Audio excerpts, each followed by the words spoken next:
So I guess we can do a call to order. Okay, so the call to order at 7:31. All right, and do we have a material from the chief to display?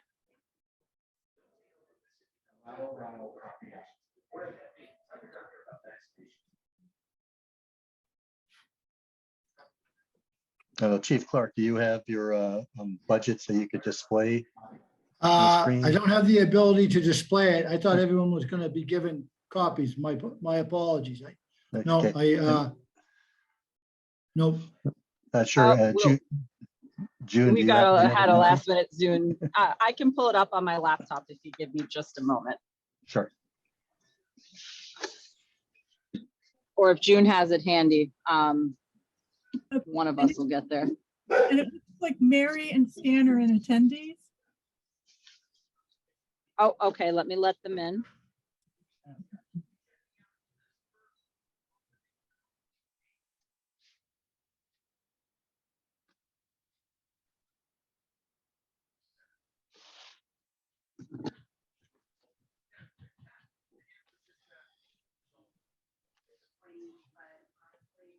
Hello, Mary. Hi there. Thanks, Julie and Kristen, for putting that together. Thank you. Yeah. If Kristen, if you're having any trouble, I can do a share screen, I think. But That would be great if you could. I'm in my driveway in the dark. So yeah, I that would understand. be very helpful. Mark, any chance you could email what you've got? Let's see. To me? It's in our folder. I saw it earlier. Okay, Janet, you mean it's in our I thought I saw it in there. I can go look. I'm trying to find it now. our Google Drive? Yeah, I think it's in our drive. Okay, all right, I'm there. Let's see. I see police. And I see legal. Hold on. Let me see here. Yep, I'm getting there too as well.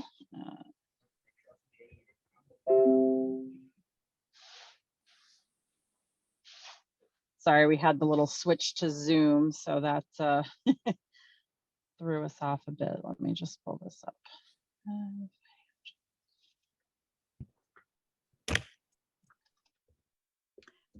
Janet, what file was it in? I'm in fiscal 23 budget. I don't see anything here for fire. Well, it would be fiscal 24 budget, right? And I don't see You're such a right. folder, right? Thank you, I Scott.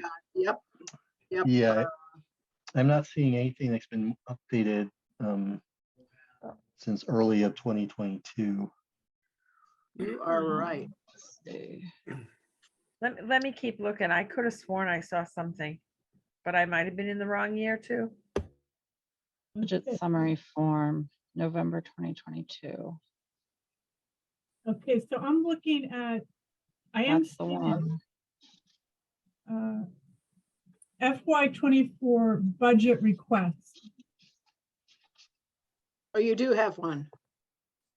Yep, that I believe is Oh, the there one it that's is. My apologies, there. right in front of me. Well, wait a minute. That's the calendar. Got a If you go into capital request.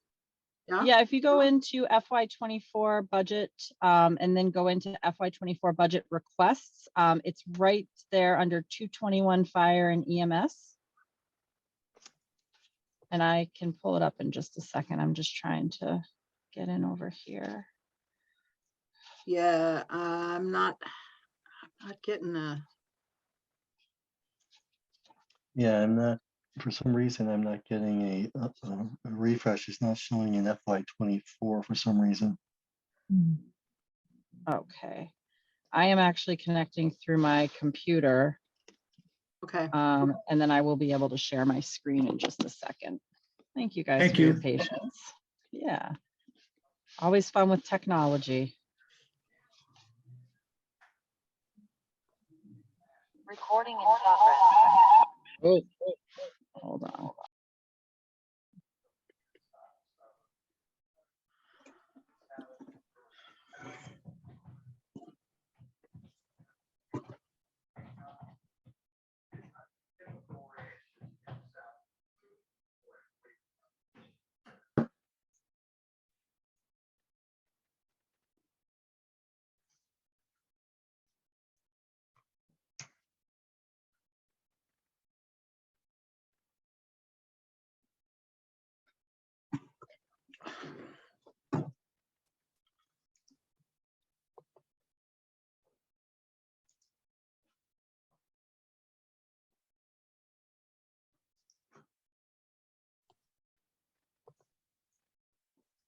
Okay, are you able to see my screen?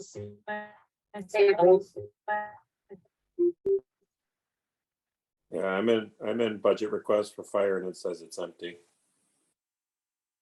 Okay. On my shared screen, I'm seeing an Excel file which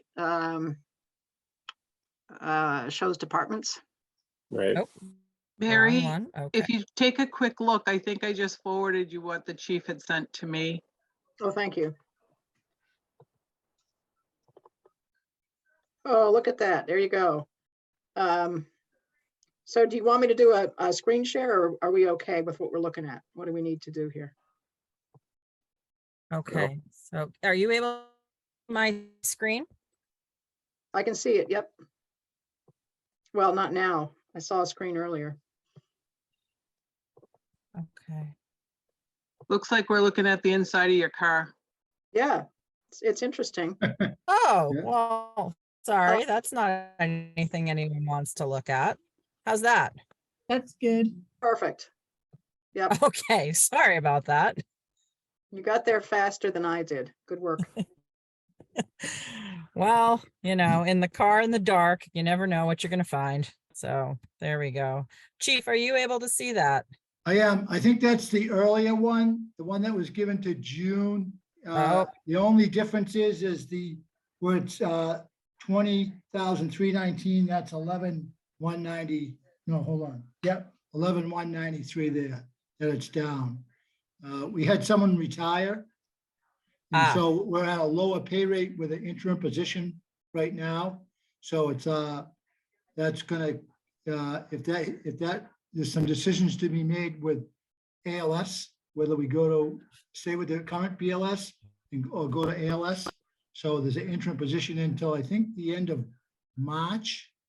I think something like that. It's like not to exceed 6 months.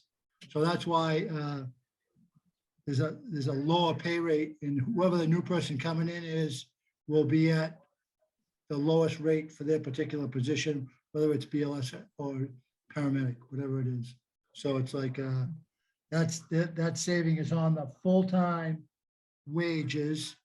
There's currently 3 people there, the lieutenant/fire prevention officer, a firefighter EMT, and an interim firefighter EMT are in that box there, along with all their CBA, what they receive for financial in the CBA for those 3 positions there. The chiefs at the top there, that will be up to TA and negotiations soon when they make a choice on a new chief. And part-time wages, none of that has changed. That's all, some of that is collective bargaining, which will come up in the CBA negotiations. I believe it runs out June 30th. So it hasn't started yet, but we'll probably start January, February, whenever they decide to start. So it's like, that's the per diems. And that's all that will affect there is the per diem day and the per diem night. So it's like, that's kind of like where we are there. So there's a little bit of a savings of $11,193 from what was appropriated in FY23. And that covers all the salaries that in whatever's associated with salary is listed for each of the personnel on a spreadsheet I use. So it's like, and that's what I come out with there. Is there any questions on that? It looks pretty clear. I'm looking at the copy of the Excel chart June sent me. Do I need to share it? Are others looking at what Chief Clark's talking about? I'm just going through the different pieces, just that each one is a separate document. I see the Excel. I can see it too, and I looked at it earlier. My problem is I can't figure out how to rotate it so it's in the right direction. It's a different issue. Totally.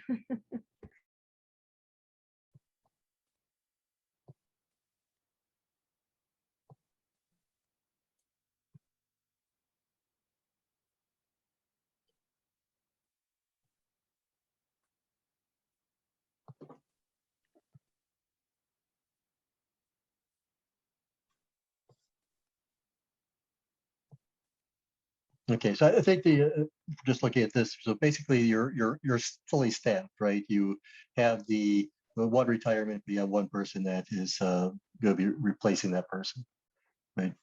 Yes, yes, sir. Yep. Okay. So we're at full strength now. We're actually down new baby in the building, so someone's out for a little while on maternity, and it's like another one coming next month. So it's like in both boys. So it's like interesting to watch these guys have their first children. It's fun to watch.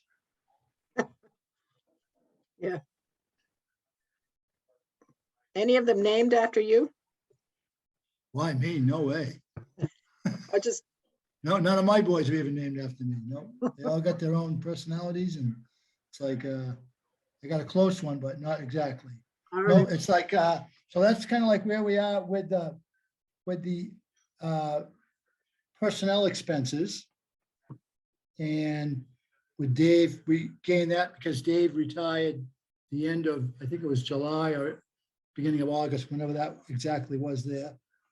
And going down into the expenses, the only changes there is just shy of 2.5% on the instruction we received at a department head meeting.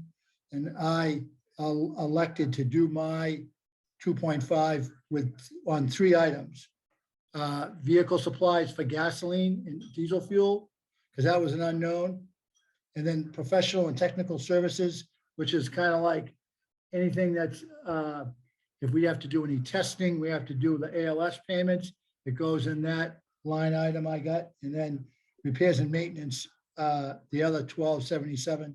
And we just had a bill this week. We had a fuel tank fail on one of the engines that we had to get a new fuel tank put in, and they're like 55 or 60 gallons, whatever it was. So it was just over $5,000 to get one in from a manufacturer that would fit that model and that truck and get it all piped up, repiped and hung and things like that. So it's like that was kind of a big hit we took this week on the repairs and maintenance, but cost of doing business and got to keep the trucks mobile. So it was out of service, I think 8 days to get it done. So that's kind of like where we are with the expenses. There's really no big changes there. We tried to keep within the boundaries that were established by the TA, and things are going well this year. This year's budget's good so far, but that's kind of like where we are with the expenses. It's like the ambulance has been busy, so we've got a lot of ALS that we're paying for. I think just this afternoon, we got 8 or 9 ALS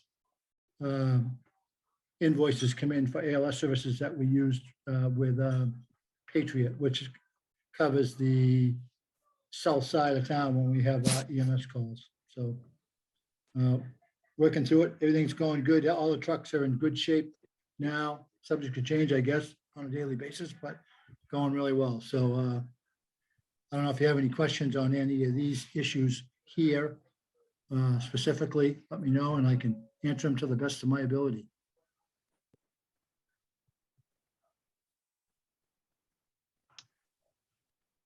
yeah. I know I don't- Is there any capital request that came through? I do, yep, I have that. It's not on here, but I got it all. Let me just pull it up right here. I got it right on my desk. There's some items.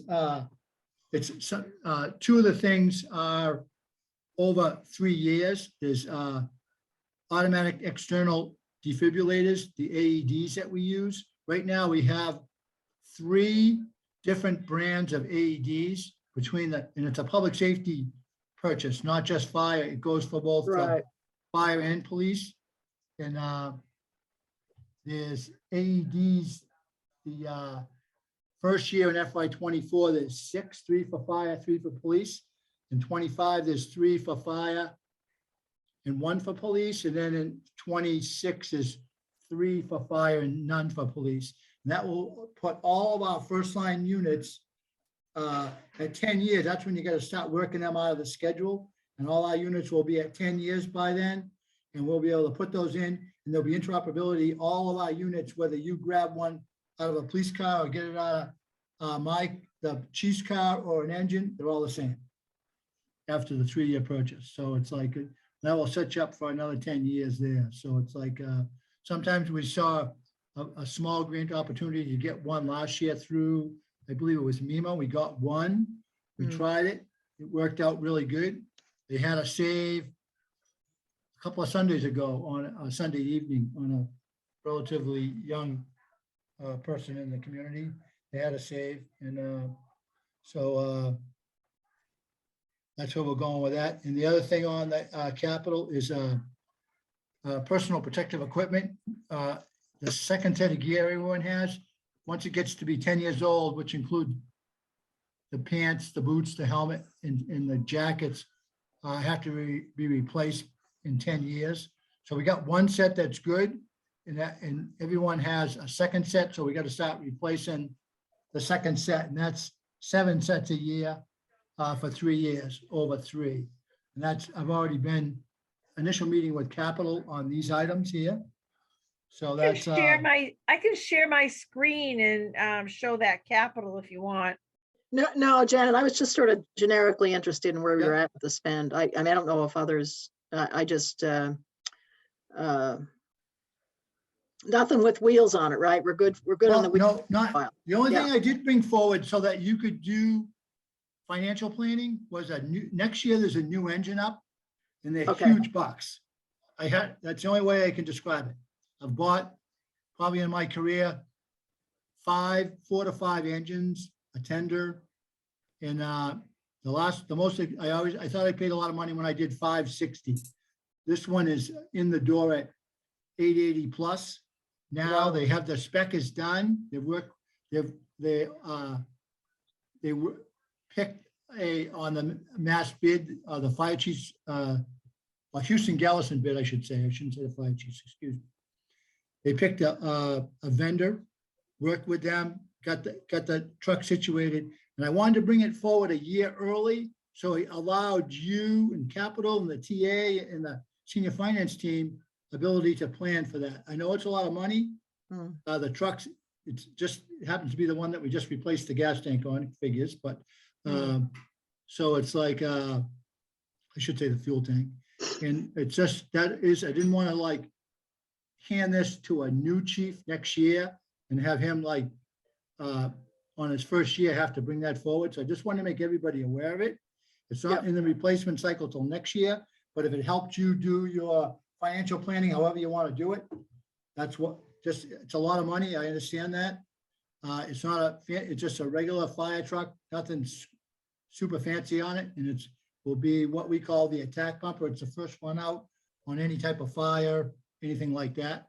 So it's set up to do that job. And, but I just wanted to make everyone aware of it, and you can plan how you see fit in the next year, working up to next year. I'm the first one to say it's a lot of money. First time I've ever really, dealing with an ambulance had sticker shock. So we had the same thing with an ambulance. The prices climbed immensely this year on an ambulance. So it's like, but that's not for 24, but it's 25. Yep. And again, I just don't have any idea between now and then how much it's going to go up. It's like a complete roll of the dice. It's just berserk. So it's like, so that's kind of like. What year is it, or what is it that being replaced? How old It is that? replaces 6 engine 3, which will, by the time it's replaced, it's 2 years to get it done once you do it. So it's 3 years out now. Now, I think it's going to be, hold on, let me see if I got it here. So I'm talking intelligently to you. 1 second.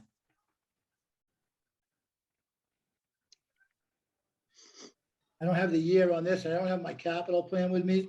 I think it's going to be, by the time it's replaced, it's either 22 or 23 years old. And at 25 years, you put an antique plate on them. So it's like, it's got it's been good service. It's a top line piece when they bought it, Pierce. So it's like a good truck. Used it lately a couple of times at some fires, so it works well. And it's like, but it's once you sign the contract, it's 2 years before you see it. So now the way supply chains and all that. So used to be a year, all the ones I used to do, and now it's up to 2 for a lot of reasons that we don't have any control over at all. I just wanted to bring that forward so that you could put your heads together and see how you wanted to plan for that. And no one's surprised next year. Try to help the new chief a little bit. Yeah, thank you. That's pretty remarkable, that price tag, but you got to do it, right? Yeah, we're down to, we got rid of a piece when we got the new tender. And so that the ISO, we don't want to go any lower than the 3. You'll lose even more ISO rating when that gets done sometime next year. But it's like on the insurance rating, which is on one of the lower spots anyways, because we have no town water. But it's like, here's what it is. And it's like, that was my biggest sticker shock when I came to Berlin was, I mean, you don't have any fire hydrants, I said to the guys, but you get used to it and you're willing to work with it. And it's like, it is what it is. Yeah. Thank you. And the regular expenses look good to me. I don't know, Scott. I was, Yeah, I didn't have any specific question on the regular expenses being kept in line.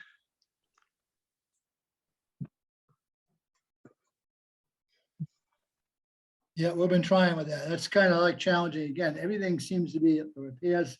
When you do get a repair, like they kind of got you over a barrel to charge. It's all specialty stuff, special fitting fuel tank that gets put up in there. That's NFPA approved. So it's like, I just got that bill. I think that went to June and Amy just today. no, it looks good.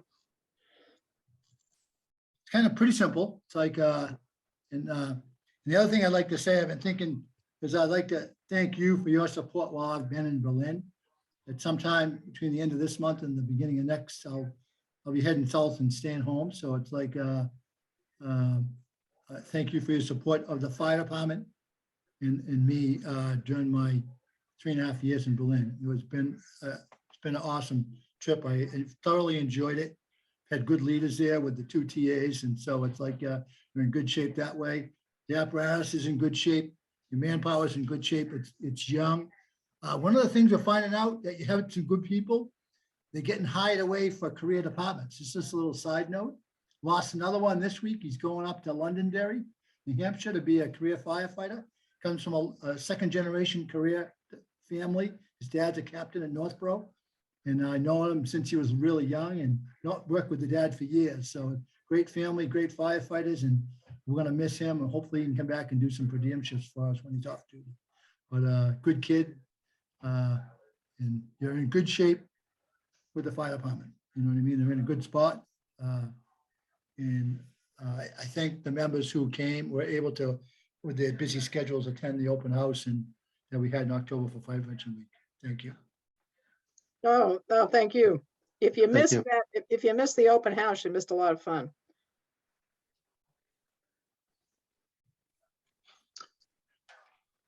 Okay, so do we have any other questions for Chief Clark?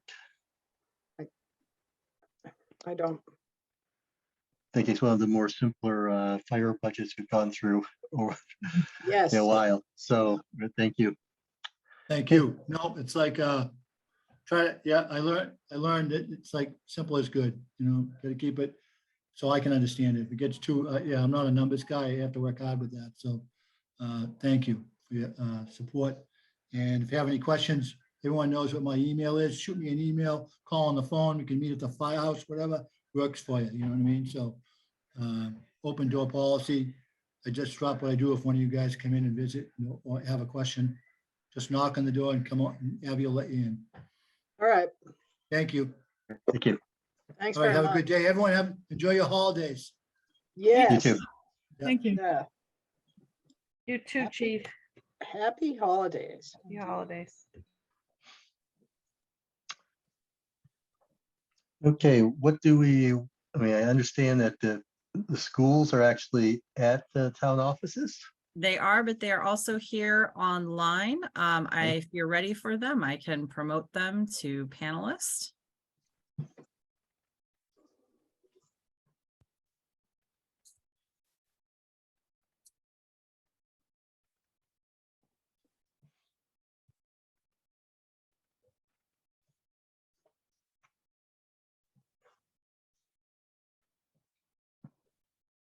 Good evening. We're here. Hello. Hi, Carol. John with us. Hi, And we have John Campbell, everybody. and this is Nancy Koniski, our new finance director. Hello. Hello. Many of you Nancy. know me. I'm Carol Costello, and I was the principal over in Berlin for a number of years before I moved over to Central. So now, as I said to Eloise, I'm back again. This time I'm acting superintendent as of last Thursday. So we thought we were in person tonight, so we are kind of all here. We left packets with Eloise, including the district improvement plan. So they're all there for all of you to get. And I gave one to John. I want to start, just apologize. We found out from Eloise that there was a capital planning meeting on December 5th. We never got any information on that. For whatever happened, we never heard about it. We absolutely would have been to that capital planning meeting. So I apologize on the district's behalf. We're hoping maybe we can come to the next one that you have. We gave John the information on the capital plan as well. And I think that Nancy included that in her packets to you. So you would have that, but at least John has that now to look over. So John, I don't know if you down the road, when we do, if we want to. The next meeting in January 12th. January January 12th. All right, yeah, we'll all right. get that down for you. So how do you, I've never done this. We were in person last year. How do you want us to go forward with this time that we have with you? Do you have something that you could present? Or do you have something like a soft copy that So either you can present or you email to one of us? yeah, I emailed it this afternoon to the email address that was on the letter we received. Okay.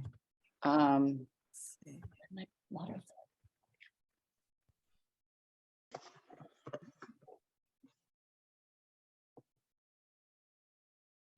Nancy's just checking to see who she emailed it to today. I have a copy of the district improvement plan that Mary had just shared with me. Is that what you were wanting to start with? Or No, this is our actual budget information. So I sent it to, Christy, this is Christy, right? Christy? Oh, oh, it's Kristen. Is it? Yeah. Kristen, hi. I'm Hi, Kristen, John. hi. Kristen, I John, misspoke. sorry, yeah, John. That's okay. so I sent it to fincom@townofberlin.com. Ah, okay. And I don't know, who does that go to? I have it right here. So if you want to give me an email address, I can forward it. Can you forward it to townadmin@townofberlin.com? townadmin@townofberlin.com. That would be great. Thank you. Sure. While Nancy is sending that to all of you, I just did want to say a few things before we got started. So the budget you're going to see is the most aggressive I've ever seen in the 15 years I've been in this district. We're at a point where we have a tremendous amount of needs based on the age of the building, as far as the capital plans, the costs that are going up. Nancy's going to go over those with you, and that's just our level service or level funded budget. And then we'll take a look at the above level funding, which we think is really important for you to understand, because we're really at a point now, and I've described this a number of times, where we need to push these schools forward. We've been kind of trying to keep within that amount that we've been given year after year, but it's like everything is piled up over the years. And now we're kind of left holding this bag of needs that we have. And I will put out to all of you that we want to work with everybody to try to figure out how to get to what we need, how to get to these needs and meet these needs. So we're open to any kinds of suggestions or possibilities that we can do on our part, or we can do together as towns. to work through all of this. But Berlin's probably in the best position of all of them, all of the three schools, but so as you'll see that, but I think that we really have to, we're happy to talk to you about what those needs are. The other part of this is, and I gave one to John as well, we have the district improvement plan. This is the first time this a plan was developed. It's 3 years. We put it together with the school committee from both towns. I mean, we sat down in subcommittee meetings for months. We started it in the summer, and then they joined with us. So this district improvement plan, and then the budget that comes from that, is really from all of us. It's not just, I didn't just present it last night and it was the first time the school committee ever saw it. They've actually had a significant amount of influence on this budget, and recognizing that they're advocating for the children. You're going to see in a minute, Nancy's going to talk to you about enrollment figures here. I think I was stunned to see how many children were getting into this town with the growth. And so we're going to go over that, and that certainly influences both the elementary school and then what happens going into the high school when we start to lose kids from 8th to 9th grade, and what we see are the reasons for that. So let me give this over to Nancy, and as we go through, just stop us. Luckily, John Campbell is here. He can speak from the Berlin Memorial School side of this, and I can certainly speak to any of the other things. But I think what's going to be really important is when you get a chance to look at this district improvement plan, and certainly reach out to any of us, and we'll be happy to answer questions for you even after tonight. So I'm going to let Nancy get started. Okay, thank you. So the first thing I wanted to quickly start with was enrollment. I emailed the enrollment over to you. It goes back to fiscal year 17. And if you look at the last 2 years, fiscal year 22 and 23, you'll see that in fiscal year for the elementary school, for fiscal year 22, we had a 15% increase of 24 students. So, excuse me, Carol, we're not, I'm not sure who's showing the screen, but we're not seeing anything on enrollment. So if you could just hang on a minute until we have the numbers in front of us, it'll be helpful to follow with the numbers. That would be me. My apologies. I'm pulling that up right now. Oh, thank you, Kristen. Yeah. Absolutely. We happen to be looking at the preliminary budget summary, and so. Okay, let me get the enrollment open. Yeah, we'll go back to that in just a moment. Yeah. So don't lose that, Kristen, right? Nope. Let's see. New share. There we go. That's what I want. New share, enrollment history, share. Okay, now I think you should be seeing the right sheet. Yes, there's enrollment history. Thank you so much. Let me make it a little larger. Better yet, thank you. Okay, so the first school that you'll see on there is Berlin Memorial. So for fiscal year 22, you'll see that we had an additional 24 students with a 15% increase. In fiscal year 23, we had a 6% increase with 12 additional students. Keep in mind when looking at this, when you look at fiscal year 20 and 21, we were dealing with the pandemic, so there was a lot of homeschooling, so the numbers are altered. And then if you scroll that down to look at the Tohoto for the middle school and high school, you'll actually see that our enrollment is dropping. So for 22, our students went down by 4%, by approximately 20 students. In 23, it went down by 3%, which is 16 students. I also kind of included for you, I thought it might be something you'd be interested in looking at, is for Tohoto, just this Berlin students that attended Tohoto. I thought it might be something valuable for you. But my reason for showing you this is that these enrollment changes help the school committee communicate why the needs are so great for the above level service requests that we're about to go over with you. So as the elementary schools enrollment is increasing, the needs of our students are increasing. And at the Tohoto for the middle school and high school, the enrollment is dropping, which validates us offering new programs and new supports that we need for our students. One of the things also, just quickly on enrollment that you'll notice is in Tohoto, the most of our drops are from 8th to 9th grade. And that's because a lot of the students are leaving for other schools. So if we're able to offer different programs, then hopefully we'll be able to keep some of our enrollment there that we're losing. Is it primarily Assabet they are losing to? Because I know that they loosened their requirements to get in 2 years ago. And of course, we've seen the large budget increase from them because of the large number of students from Berlin now going there. Yep, Yeah. Assabet's definitely I would say a majority of it. You have St. John's. I didn't bring the list with me. I'm sorry, I should have. But for our Berlin Yeah. students, it's primarily Oh, yeah. Assabet, and it's also some homeschool students as well. Most of those, the homeschool, those start out at the early grades and stay in the homeschool program throughout their school career. But most of Berlin students are going to Assabet. Yeah, that would be exactly it. Because the vocational schools are offering the technology now. They get a lot of money. And so they're doing a lot of STEM work, the science, technology, engineering, and math.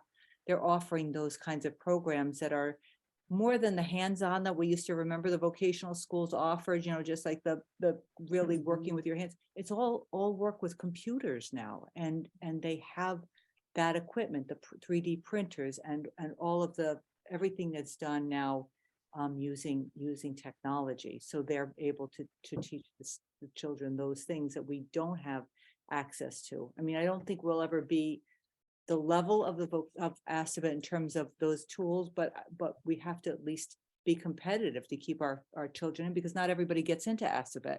It's a selection process, and those students who don't get in, who are interested in those fields, kind of lose that opportunity if they can't pursue that over in the regular at Tohoto, in regular high school. Does anyone have any other questions with enrollment?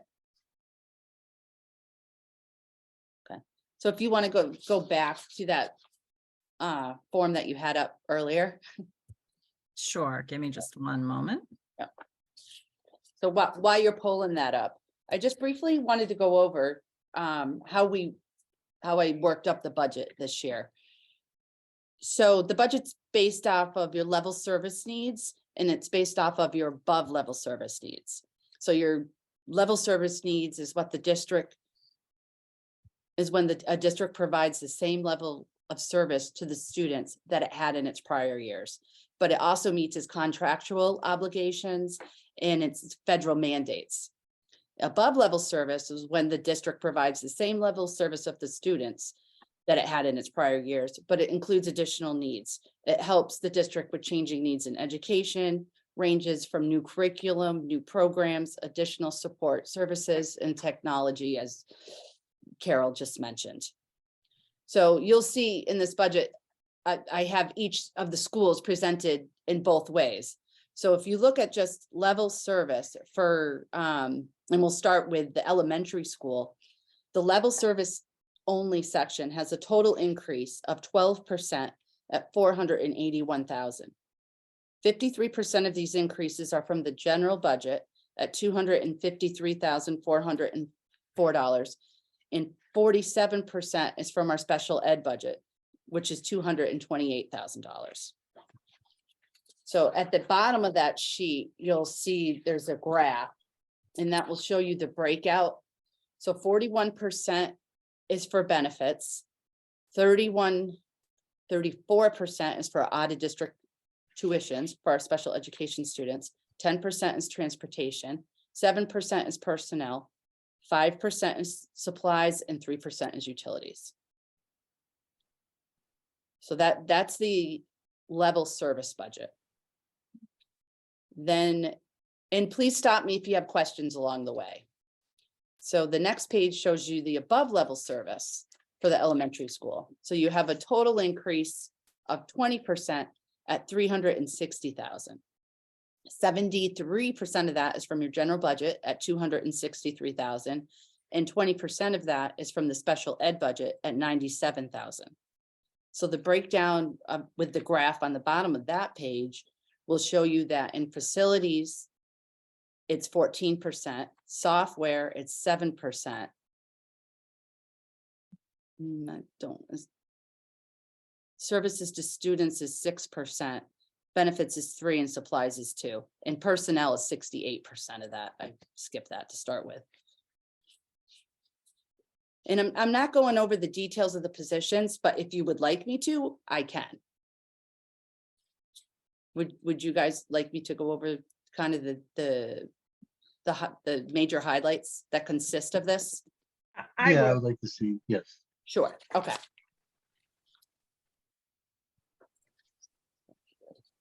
So for the above level service, for personnel, in general education, we have 1 kindergarten para that we're requesting, a 0.40 health teacher, a 0.25 floating nurse, a 0.25 technology technician.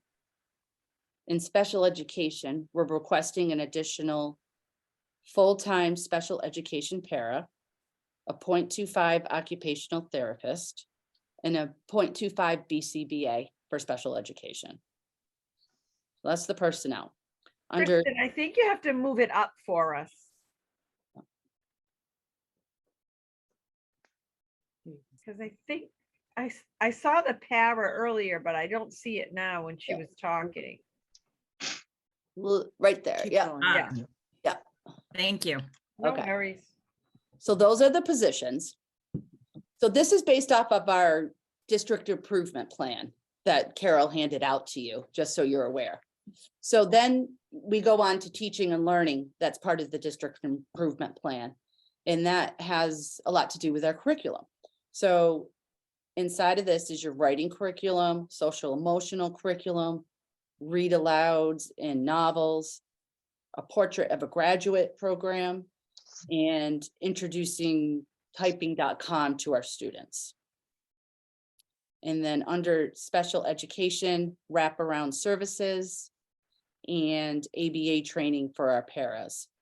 So just to know, so you're aware, the wraparound services goes for about $10,000. Currently, that is being paid out of one of our COVID grants. And next year, we don't have funding for that grant. So there are some items that were built into the budget that were paid from the COVID grants that we are no longer have the funds for. And then if you scroll down, you'll see technology. So we're upgrading our PowerSchool software, which is will include an electronic report cards for grades kindergarten through 5. So all of those items were in the district improvement plan. So then if you go to the next page. So these are above level service items that weren't in the district improvement plan, but we feel we very much need.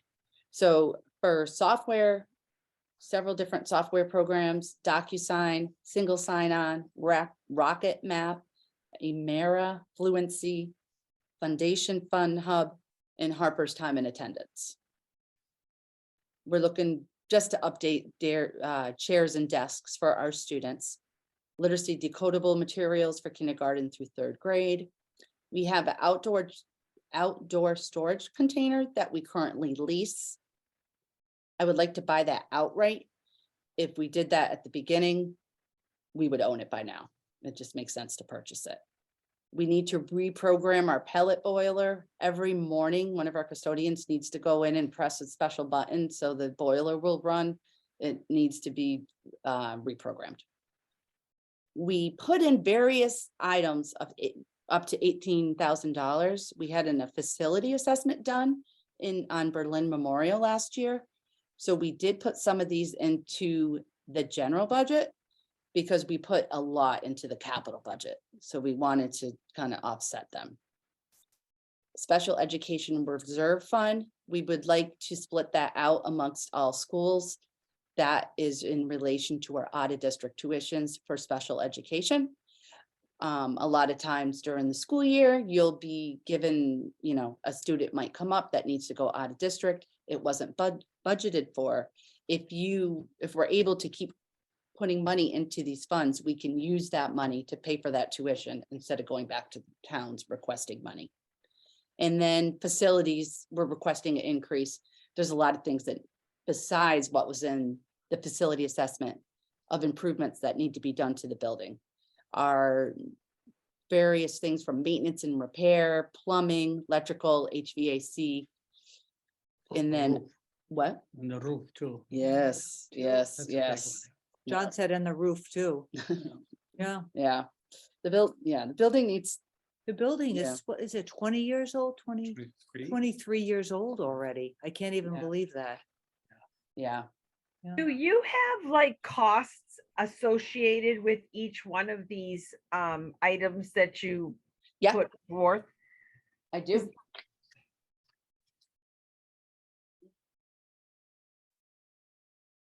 I just gotta find that paper.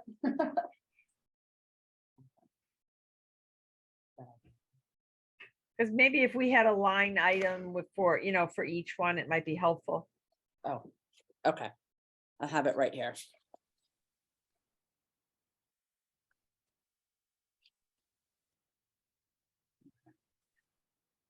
I'm in Berlin. All right, above level service. Okay.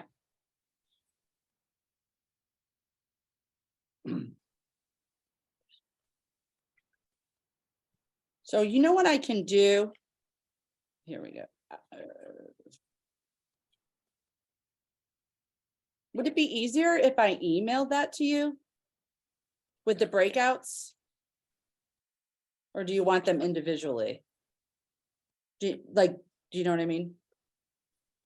Well, what's the difference between breakout or individual? It seems to. No, me the I same. mean, do you want me to read them all to you right Oh, now? no, you can email them to us. Yeah, that's what I Yeah. meant. Okay, Yeah, sorry. I do have them all broken out Broken out. because I have them in the chart down below by dollar amount. If you send them to me, Nancy, I'll make sure they get out to everyone on the FinCom. Oh, wonderful. Thank you.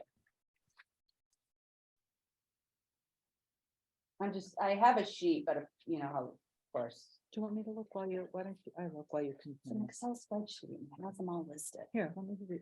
Okay. Oh, oh. I found them. So I can kind of give you a dollar amount briefly because I found what I was looking for. So if you look at the above level service for personnel, we're at 160,000. For software, we're at 24,000. For facilities, we're at 51,000. For supplies, we're at 6,800. And for benefits, that's the special ed reserve fund, it's 10,000. And then our services to students is 11,300.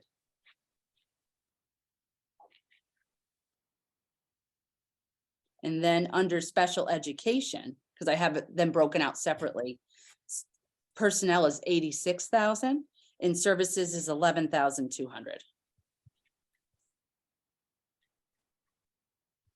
In 86,000, when you say that, is that one teacher, two teachers? Is it a teacher and a para? So that is one special education paraprofessional, 0.25 occupational therapist, and a 0.25 BCBA. I would add to that, Janet, that in the past, we've had our BCBA, we've had one that goes among the whole district.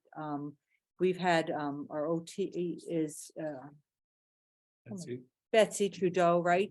She's been one person going to all the schools, but with the enrollment numbers increasing, the kids are coming in with more services needed.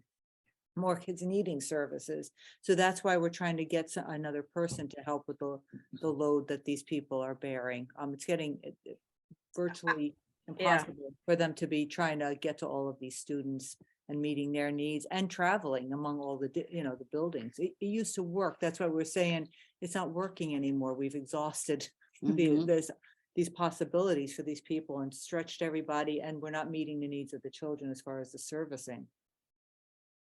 No, we're seeing the same thing at Maynard. Yeah. I mean, I think this is, Nancy had gone to a Assabet Valley Collaborative meeting with the finance directors the other day. They basically told her she was courageous and that they would soon be following with these kinds of budgets, because I think everybody's experiencing the same kind of hits in the towns.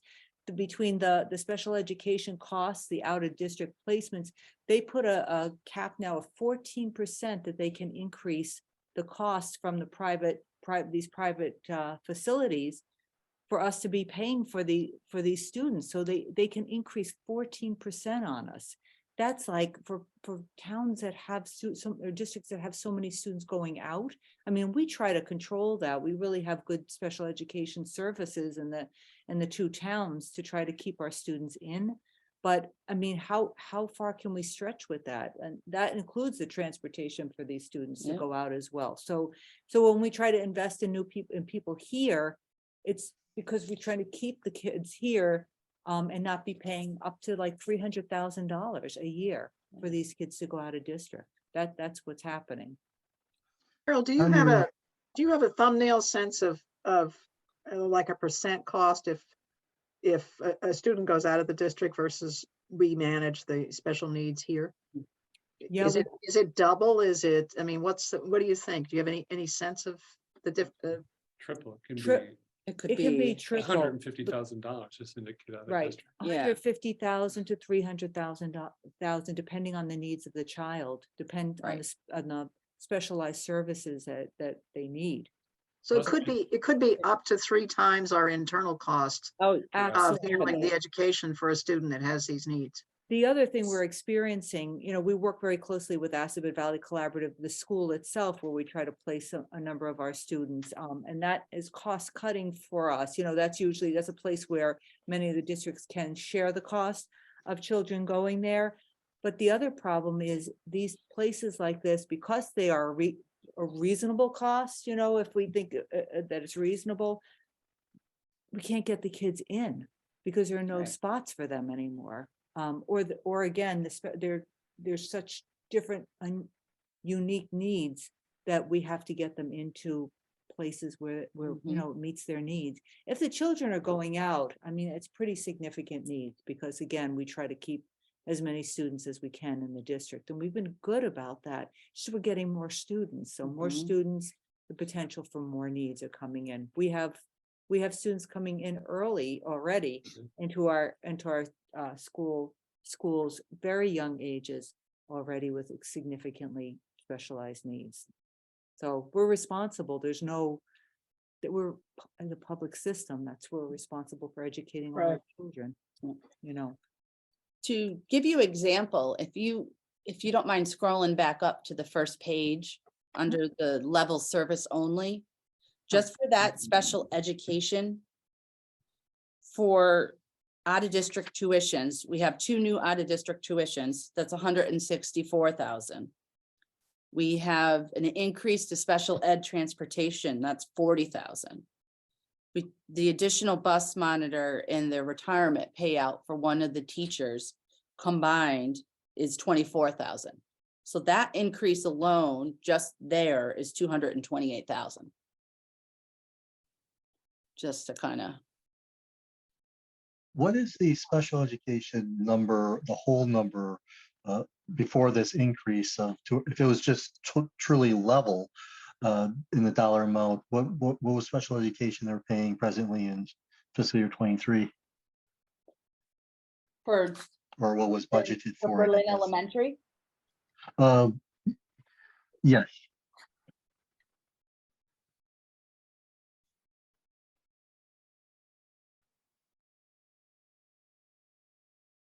So, well, if you take the whole special education budget for and this is the elementary school, this year it's 1,045,000. Next year it's 1.4. Yeah. You said this year it's 1,045,000, 1.045. Okay. Next year is 1.4. So it's increasing by 357,000. No wonder taxes are going up. Yeah. plus the cost of health insurance. And we were talking, think John Campbell was talking a little bit with Eloise about some information on the Electricity. electricity and Yep. we have that at 31%. That may not, we can maybe work with that to get more information from the town about that. I mean, like I said before, we want to work together to try to figure out how we're going to meet these needs. We'll go bang on doors of the corporations coming in or whoever is here and grants and everything we can possibly do to try to solve these issues.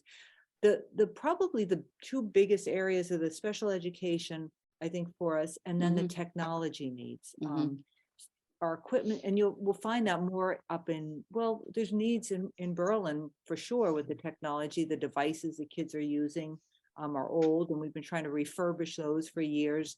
And Tohoto, so much of what they're doing now involves the technology, the software that they're using in the labs and the science classes, in the technology, the CAD courses, and they're doing the robotics and those kinds of courses. But even the English department is looking to get some software too to work with the students.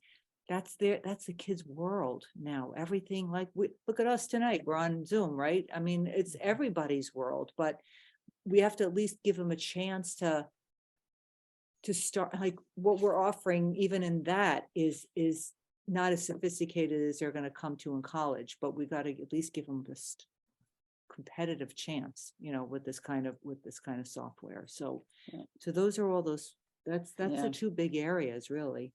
I mean, just health insurance and benefits alone, I was told to project out 10%, which is 200,000 right there. I mean, some of these may come down a bit, Right. and the other possibilities, and that came up last night. One of the committee individuals, who's actually a Berlin resident, mentioned, can we shift some of these costs through the 3 years of the plan? And we would look at that too. That's another possibility. Again, we have a 3-year plan. It's broken into pockets of personnel, teaching and learning. We have financial responsibilities, and then technology. So we need all these things in this plan. We can shift them, but we need to be able to get them, we're trying to say, within the 3 years. So we're happy to look at that as well. We just try to put everything in place and say, this is what we need.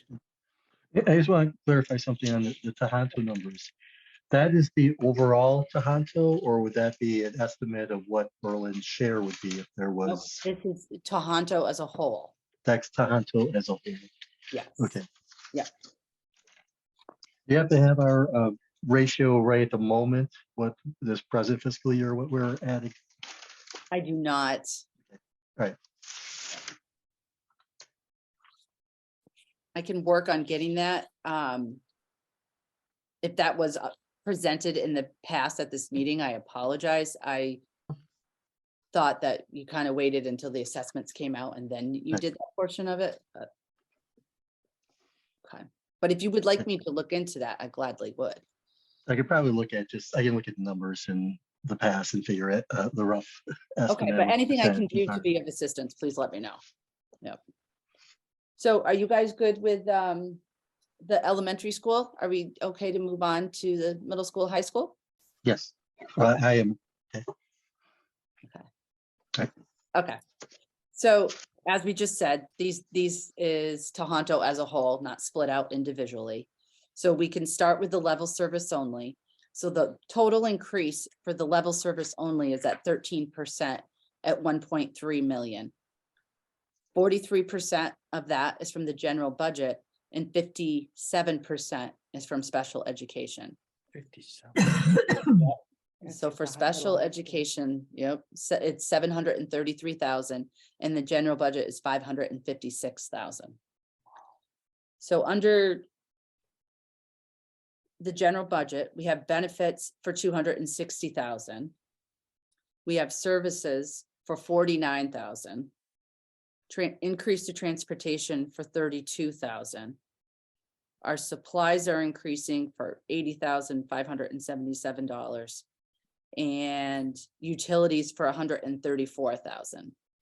So electricity is put in at 39%. We are trying to find a provider we can kind of lock into to hopefully get that lower. Our oil is currently out to bid. We're in with Assabet Valley Collaborative. A bunch of the schools go together and go out to bid. It came back extremely high the first time, so we're gonna go back. We rejected it, and we're gonna try again in a couple, like after the holidays, and hopefully something will come out better. So that's a number that can kind of fluctuate also. What is a extremely high on the dollar per gallon in the oil? Oh, it came in at 575. Wow. Oh, A gallon? Yeah, yeah. So John is next to us. and Yeah, he's- Yeah, that's- we weren't He's taking holding that. his head at this Yeah. point. We're like, yeah, no, so, yep.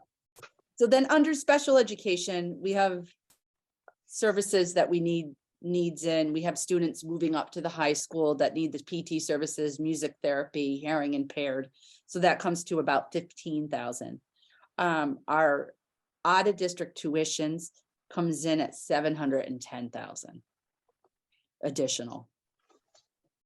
And transportation comes in at about 10,000 additional. So our out of district tuitions are a heavy hit. You have 2 students with a total of $750,000. Did I just hear that correctly? You did. You did. Holy mackerel. That just shows you, like, if you look at the elementary school, we had 2 students, right? And our amount was 164. Now you have 2 students and you're at 710. So it makes a big difference as to where you go and what services and needs they require. Yep. What, excuse me, what makes it so expensive?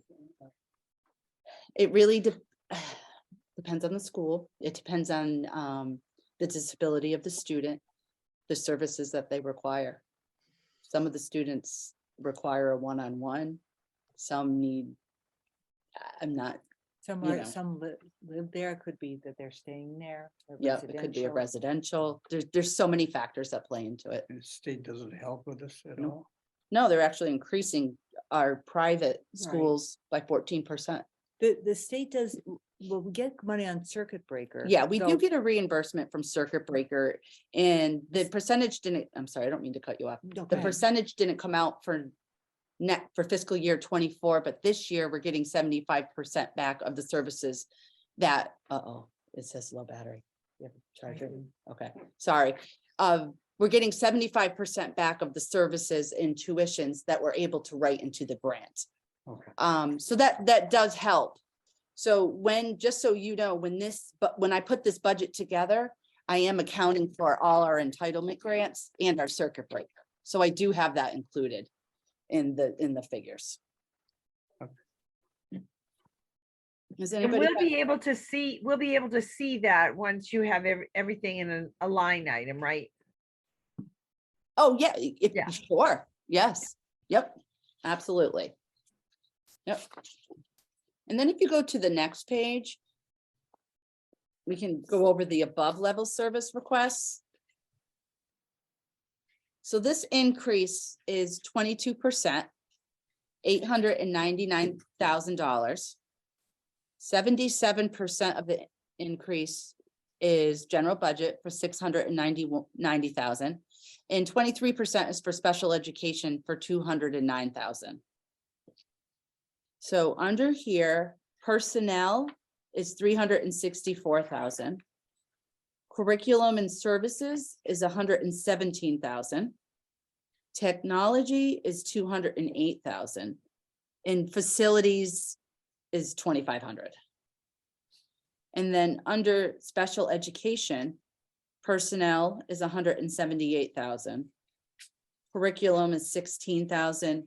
And the special education reserve fund is $15,000. So if you look through here, you'll see a lot of it is our curriculum. If you go down to technology, we're looking for 3D printers, a lot of increases to the classes, like we mentioned, for Tohoto, to kind of help develop more of the programs, to be more advantageous for the kids. And we also put into this budget an additional assistant principal for the middle school. Currently our assistant principal is for the middle school and high school. So we're requesting one for each school. And we would like to move our athletic director to full-time. Currently, he teaches three classes? Three math Yep, classes. three math classes. And it would be very advantageous for the district if we can move him to full-time. So the cost of that is an additional math teacher. And we put in a floating nurse.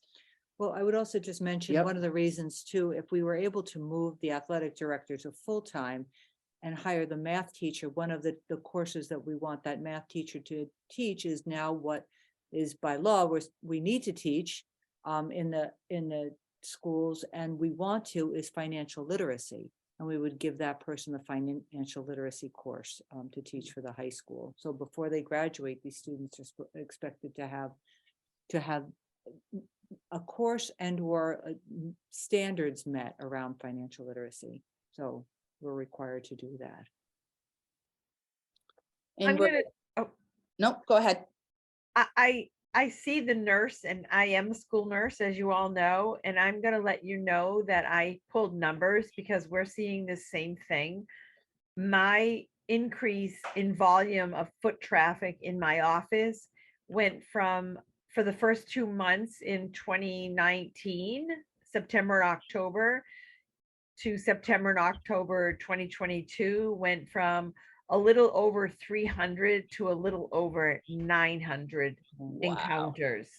Yeah. So, and this is what's happening all around, because it's the whole social emotional and the needier children in school. And, you know, I can see this. I just don't know where anybody's going to get the money for this. I know. The It's floating that's- nurse, Janet, if you remember last year when we were with you, we were talking about that position in particular. It was part of that ESSER 3 grant. Yeah, that we no, had, but I now this know. grant is going away again. Yeah. These districts put these positions in place in response to COVID, but then we didn't get to keep, now the grants are funding. going away and they're left, districts are cutting those positions that we desperately need. The floating nurse comes in and has been such a huge help because we've had enough of a hard time trying to keep nurses in the district, but this person moves around from school to school, helps the nurses keep up with all the paperwork that they're doing, and oftentimes ends up becoming the substitute nurse,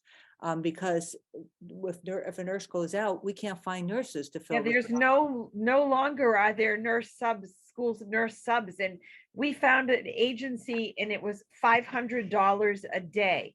Mhm. Right. Yeah. It's just nuts. That's just that. That's We- what we're we- going through. We couldn't even find a nurse, and we went through an agency to get a nurse, and went through 3 different agencies in what, she last 2 weeks? Yep. Yeah, Yep. it's just impossible.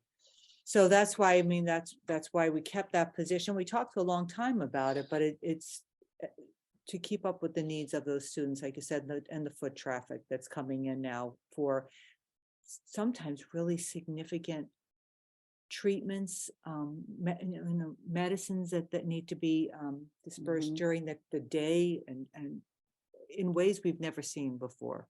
Mhm. Do you have like a general dollar amount on money that we're basically to keep that level, level services that's been lost from grants? So how much were they, just a general dollar amount of what was previously being paid by grants? That now we're absorbing into the budget. Yeah. Yeah.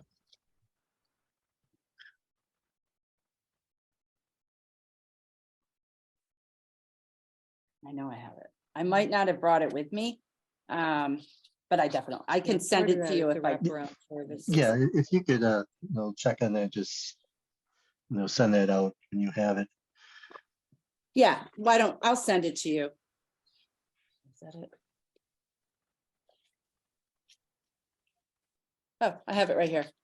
Yep. So for Berlin, it's a total, with the grants, it's a total of $138,000 that were put into the grant for this year, and we don't have funding for it for next year. Okay. Yeah. So basically, that would be, you'd be looking back at that, if you were looking at just that level services number, that was increase of 12%. $138,000 of that is just from covering lost grants. That's correct. Yep, correct. Yep. And one other position that we didn't mention is half of, technology technician. Now that we have become a one-to-one district, we need more support. Our students need more support. Our staff needs more support. We currently have 2 technicians, one and a half, right? Yeah. About 1.5 between all 3 schools. And hiring another one would be greatly beneficial. And then under teaching and learning, a lot of curriculum, a mathematics program, grades 6 through 8, social emotional curriculum, LabQuest platform, that's for chemistry, physics, and AP biology. And one of the other things we would like to initiate is a late bus on Wednesdays. When COVID happened, a lot of our clubs shut down, didn't have, we would like to really reinstate the after school Yeah. programs. We currently have a Tuesday and Thursday bus, which we brought back, and my goal for next year, and I was planning to do this when I came in, is move those after school activities to after school. They've been held other times during the day, but we want to increase, we want to have those clubs going on after school, maybe shifting the sports time to a little bit later, so if they have practices, they have opportunities to go to clubs. The arts, we're really trying to push the arts for students, music and visual arts, get them into drama if they want to do that, and also provide the time for them to get extra help in a way that they haven't before. I mean, when you think about this is a high school, and we've all gone to high school and we've stayed after for extra help, and we've stayed after for our clubs and activities. That hasn't happened in a long time at Tohoto. It sounds like what? But it's true. It's true. I mean, we didn't have the transportation to offer those students, and the clubs and activities weren't held. The sports practice was held right away after school. So many of the kids participate in sports and try to do the club and activities during their lunch times. So I have a philosophical difference about that with the way that's been operating. So I'm working to change that and give these children these opportunities that they should have to be able to participate in all of these programs. So we want to add another bus day on. We already, the bus company, which has been challenging this year, and that's another story. We already, both the 2 of those days are paid for already, right? Yep. I mean, as part of our Correct. contract, Correct. but we would pay for that third Right. day. Yep. And we think that would be a real benefit for the students. So I think that covers the above level service. That's part of the district improvement plan. Yes. Oh, I want Oh, to say okay. one other thing about Yeah, that, yeah. the after school activities. The other thing I feel strongly about is that's what gets kids to come to school sometimes, and maybe they're interested in music or the arts. And so, well, Jen, I know you're passionate about the social emotional aspect of this. We talked a lot about that last year and the well-being of these children. They have to feel like they belong to the school and they belong someplace. And for a lot of these kids who go home right after school, that's where we lose them, because we don't know. I don't know what they're doing. Some of them are working, but not everybody. They're sitting at home and they're isolated. And that starts to create all kinds of other issues that we're trying to address. On It that. only got worse with COVID. It did. And- It, and- and- absolutely. Yeah, yeah. Yeah. We see the statistics all the time and we see the fallout from that. We read every day and we watch it on the news every day. And in my heart and soul, I can't see that for our children. I can't sit back and watch that happening for them to go home.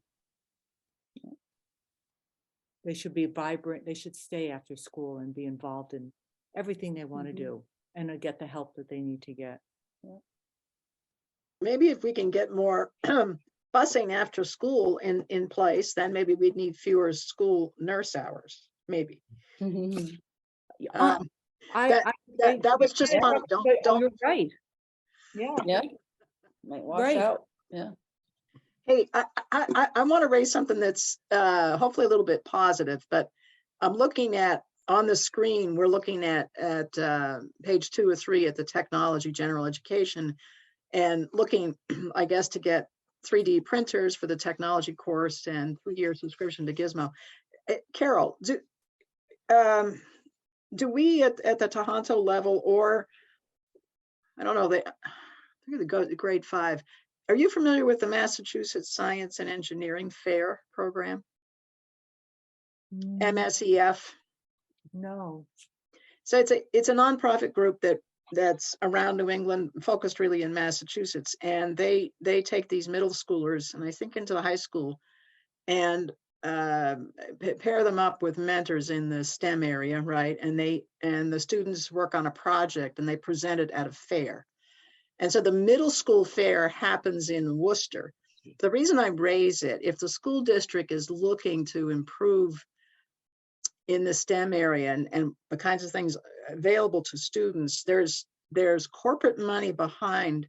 Wow. Okay. Right. I mean, I work for a company that supports this. I'm retired from a company that was supporting it. So it's Massachusetts Science and Engineering Fair. Thank you. So those are the kinds of leads we need, and if anyone has those, let us know. We'll pursue that. Absolutely. So some of the companies, some of the companies that work with the fair do things like donate equipment and stuff occasionally. They got old stuff in their labs, their research labs. They can get, so once the teachers in the administration in the middle school, high school make that link with this nonprofit, then those people link to scientists and engineers working. I mean, I judged the fair a couple times in Worcester, gave out prizes because the company I work for, had prizes for the winning students. They win money. It's it's a big deal. It is. Right. It will bring that to their absolutely to their attention. When you made me remember too. So last year, I think it was last year, the year before, we wanted to get computer science into the schools, and we connected with a group called EDC. It's a nonprofit, and we got a grant through them. They've been giving us about $15,000 a year toward computer science. They did training for free for our teachers at the middle school. We now have a computer science, a mandatory course that they take in 6th, 7th, and 8th grade. Around that, we have in the high school a course for high school students, honors, and also an AP in computer science. And our elementary, we have a technology specialist who's teaching one of the trimesters of computer science and coding with the children as well. So those are the kinds of things, if we can link into that, we can broaden those programs, and we have the funding behind it. Now they're running 2 of the teachers up at Tohoto, Tanis Wood, who teaches in the high school computer science and physics, and Jocelyn Charpentier, who's now the new media technology specialist, run a coding club in the afternoon for those students after school in the middle school. So it just grows and grows that way, but we have to get our foot in the door with some of these places to get the funding. Great tip. Right. Yeah, I highly recommend to people, and I think it's one that you don't have to fund, except that, it can be integrated into the curriculum in the science areas. And I think the projects included some computer work. Okay. Yeah, we'll definitely look at that. And if you, yeah, we'll take a look. If you have a name, just send it to me and I'll contact that individual too. Yeah, I got an email asking me for a donation. I think I deleted it. So the person who was the executive director has retired. The one I worked with is retired, but I know people that are serving as science advisors and judges still, people that I used to work with. So I could get it from one of Nice. them. Good, thank you. Great. Okay, and so if you wanted to go to the next page. And we have above levels, some more above level service requests. So under general education, we're requesting a laptop cart for our science department. Various software that you saw earlier, the DocuSign, the single sign-on, Harper's Time and Attendance. Same thing with the storage, outdoor storage container, outside storage container. We would like to fund our guidance counselors to work 5 additional days over the summer. We would like to enhance on drama club. So we to fund supplies so the drama club could get started. We would like to update our AP psychology textbooks and update our physics lab equipment. Start our fiscal year 25 standards and competency curriculum mapping. That's a portrait of a graduate. Okay. In pilot program, grade 7 social studies and the special education reserve fund. And then under special education, new desks and chairs for a special ed teacher. Might be something we were talking earlier, we might be able to pull some of those from a different school, so that might be able to come off. And then Orton Gillingham training.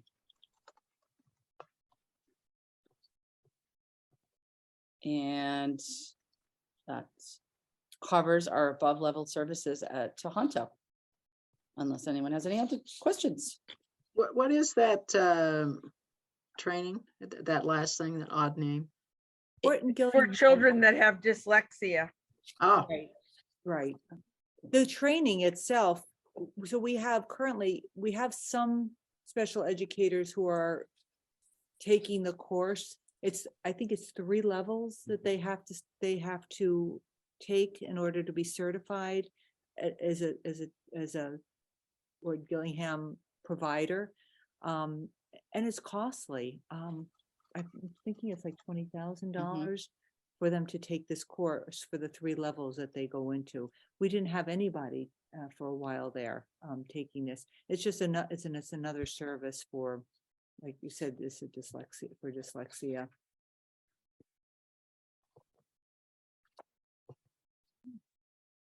So I didn't know if you guys wanted to go over the capital requests. Yes, we can go over yes, let's go over those. Okay. And this is the one thing that I did not send to you.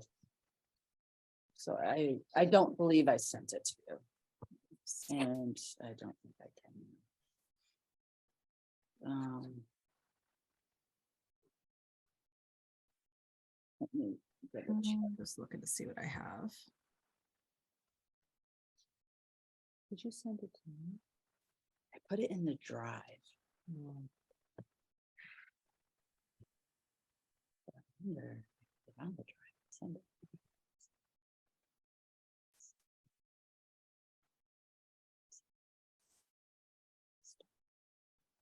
No, start.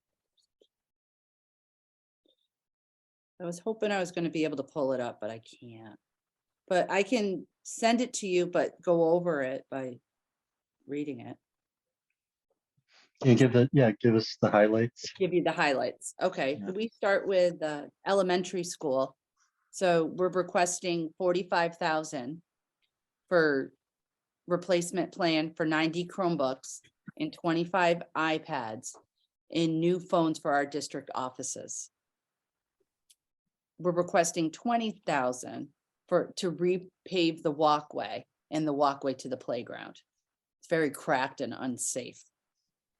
And we have the flat section of the roof for 273,000. So the existing roof is 23 years old. So we would remove the existing roof to the existing deck and replace with a new roof system and edge metal edging. I wanted to add in here too with the IT, with the cost of the replacement cost for the Chromebooks.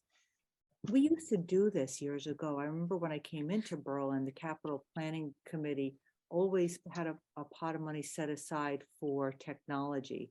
Then for reasons I'm not sure, I do have an idea, the money went elsewhere because it wasn't being utilized. This was years ago, probably 15 years ago. Yeah. 15 Time ago. 14 years ago. We're trying to build up again to clean out this antiquated equipment that we have that's not working. The iPads aren't functioning. Get up to speed for the next 3 years that we keep talking about, and then put us on a system where we're doing this. We won't be in need to replace as often. We will have a 5-year plan, but it's a revolving 5-year. So we'll always have a pot of money in the capital planning to get new equipment as we need it. Just trying to break this down over time. You mentioned there's 90 Chromebooks and how many iPads? 25. 25, okay. Yep. And that also includes new phones for the district offices. Which if you call us, you'll understand Yes. why that's needed. Most of us just use our cell phones because they just are not very Yeah. good. The other thing I wanted to add, I kind of did out a 3-year capital plan to kind of plan as to what the building needs. So for next year, we put in there to replace the flat roof, but we're going to have to get to the shingle part of the roof, which is about 1.1 million. So I have that in there right now for fiscal year 25. I wanted to mention that to you so you're aware that that's out there. One of the other things that's been requested to put in here is an upgrade to the HVAC system. So that's in there for fiscal year 25, and that's for 400,000. And then we have the IT in there again for the Chromebooks and the iPads. And then we have 27,000 in there for wireless access points and data switches. And then it does start to go down again in 26. We still have the IT in there, and then the playground resurfacing we have in there for 30,000 to remove and replace the playground surface material with engineered wood fiber to improve accessibility. And we have for 218,000 in there to replace the HVAC ventilators that eventually need to be done. And it'll be more clear when I can send this to you so you can kind of see the 3-year plan. And then for Tohoto, these amounts are whole. They're not broken out by Berlin and Boylston. So for fiscal year 24, we need to upgrade the security camera in the security system. That's 200,000. We would like to do a facility assessment of the building, and that would be approximately 50,000. We have our IT in there for 110,000 to replace 85 Chromebooks and student laptops for our seniors. For 43,000, replacement plan for 120 Chromebooks for our middle school students. And also in here is the district office phones. We're having an issue with our auditorium sound and light system. It's not something that we've been told can be easily fixed. So it's been suggested that we hire somebody, they do an assessment of the system, and they can tell us that what we need to do to repair it. So that will be approximately $5,000. HVAC upgrade for $15,000. And then we have our principal and interest for the building. And then going on to fiscal year 25, we have our IT in there for the Chromebooks and student laptops for the seniors. Wireless access points for 58,000. Going back to the student laptops and the Chromebooks, that was 113,000. And that is for the high school. And then for the middle school, 120 Chromebooks for 34,000. You have your principal and interest for the building. And then the track needs to be upgraded. We need to eventually replace the asphalt on the track. So that's 30,000. And then the HVAC software upgrade for 50,000. So that's 1.6 million. And then for fiscal year 26, you have your principal and interest on the building. And we just have the IT in there for the Chromebooks, wireless access points. So the total, so the 120 Chromebooks for the middle school students, 85 Chromebooks for the high school, and then the seniors would get laptops. So that would be 1.6 million. And I would add to that, the reason they were putting the laptops at the high school level is because the programs that the students have to run only function on those laptops. The Chromebooks aren't able to do that with those kind of sophisticated platforms that they're using at that level, in a high school level, particularly for the sciences. So they just can't get to those with the Chromebooks, and it's including the coding courses as well, the computer science classes, but a lot of the physics, chemistry, biology all need the laptops rather than the Chromebooks. The Chromebooks work fine for the middle school level. So that's why we have the difference in those two types of devices that we purchase. Some of those we don't even have. I mean, they're struggling at the high school right now because they don't have the laptops for the students to be able to access these platforms. I mean, they're just the devices we have now are not supporting Compatible. They're not compatible. That's Yeah. what I'm trying to say to what they're trying to do. And this has been for a couple of years now. Yeah. Goes back to what we were talking about earlier, the kids, we want them to stay, we want them to get what they need. And those opportunities, so we have to be able to provide the devices for them. That's the news Great. here. Okay, We're suddenly wishing we were the fire department, but Yeah. Don't worry, don't feel badly. Chief Clark had a really rough year the first year he was in. Did he? Oh, yeah. Yeah, things have just steadily gotten better for him. Oh, Okay, so that's that will good. happen here. So Okay. that's good It news. will happen here, but right now Yeah. it's not, Yeah, it's, We're happy to sit with you, obviously, we will sit with you more and more in Absolutely. these next months. And as I said, we'll work through this with you together. We'll try to figure out what we can do. I appreciate any kind of leads you can give us like that. If there's grants that we can write that you know of, send them to me. I still do that too. My other job. But we're happy to work with you, and certainly John, now that we've met him tonight and we're spending some time with him around the capital planning. So we will be at that January 12th meeting as well. Yes. We can take a look at some of those things in more detail. if you guys have any questions, want more detailed information, please reach out. Don't hesitate. I'm glad to, whatever you need, I will assist. So I know it's a lot. Wow. Thank you. Thank you. Yeah, Thank you. thanks. you're welcome.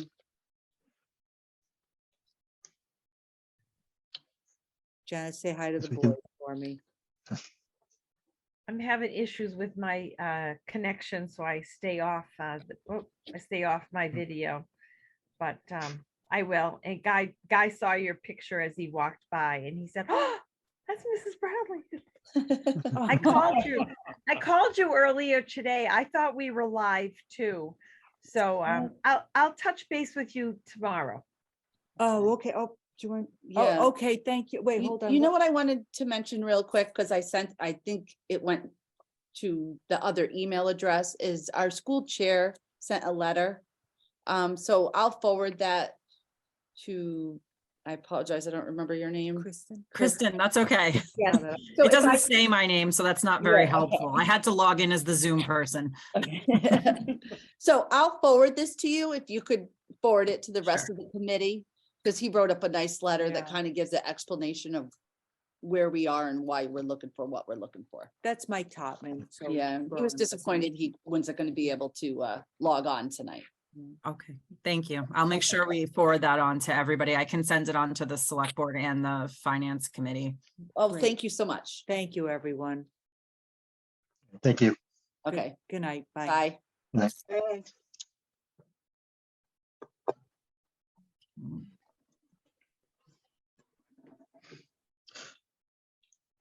Okay, so who do we have up next for the reserve fund transfer requests? Me asking for money. And Chief Shartner, which I'd like to bring him forward if you can give me just a moment, please. Sure. Okay. So I don't know which one you'd prefer to start with if you have a preference. I happen to have the legal one on top. If you'd like to start there, would you prefer? Actually, you know what? Chief's here. So let's start with the cameras.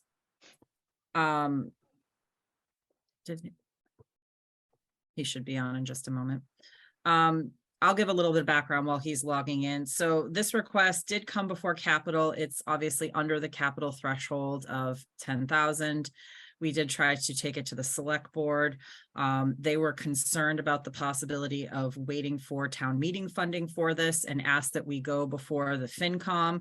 Basically, this is for a software support update for the camera system that serves both basically the entire municipal complex, police, fire, EMS, and the town offices.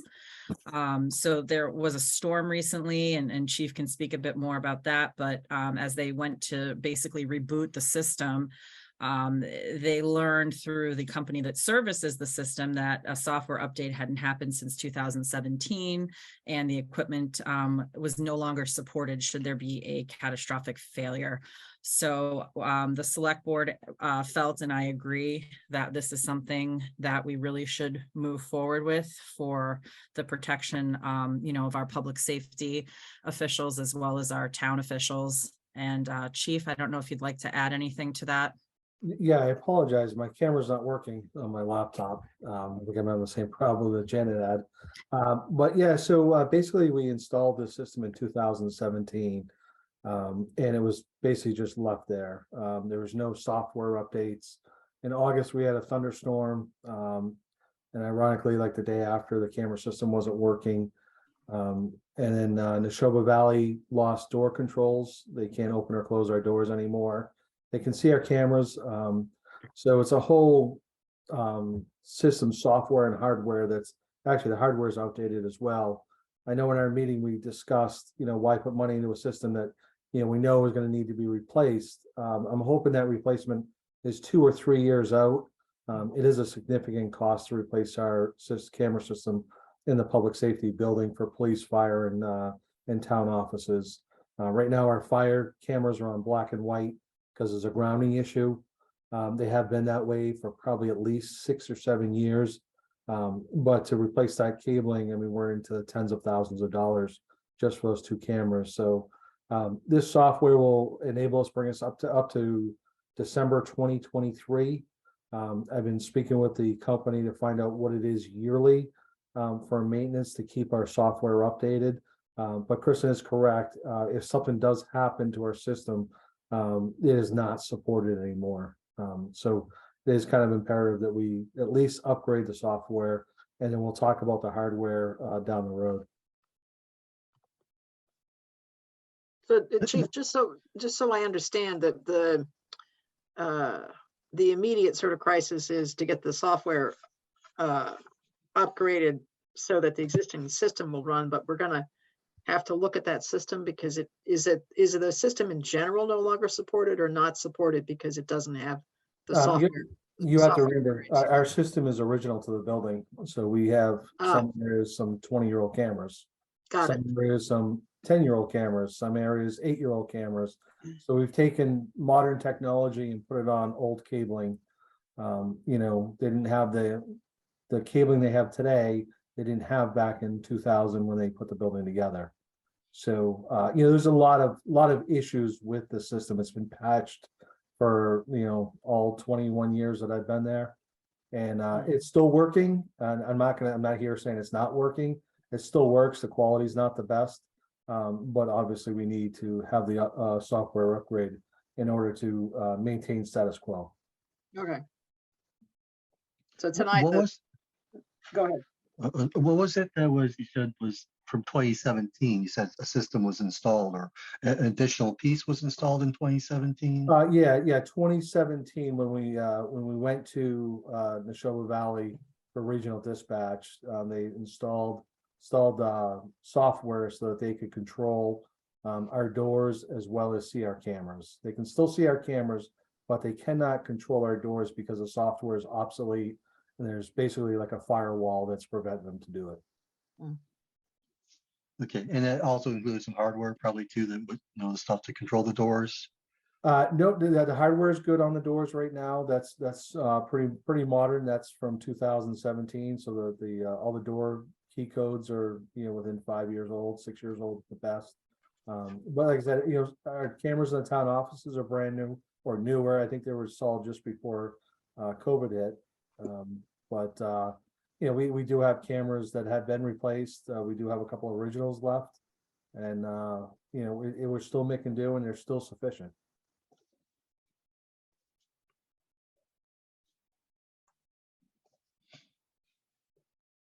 Okay. And I also, well, actually understand that there still is a piece of hardware that they still haven't, that's not part of that quote. That's just the software. Yeah, it's basically a little mini computer that goes up on the wall. Right now, we have it through one of our laptops that we decommissioned around 2014. And it's actually working sufficiently through that laptop. It's just providing a gateway for the camera system. So are we expecting an additional quote for replacing that mini computer or just going by with the computer?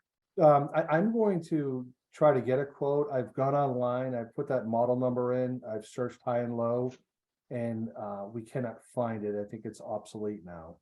So I think we're going to be stuck with the laptop, which I don't mind, because from what I'm hearing from the company, it could be anywhere around $1,200 or $1,400 for this little 6x6 box that goes on the wall. But if the laptop is sufficient, and we're looking to replace a couple laptops next fiscal year, we can always take a newer laptop or out of the cruiser and replace the one in dispatch to run the camera system. And actually, I take that back. It doesn't run a camera system. It just allows a gateway for us to watch it. The camera system is run out of the sergeant's office.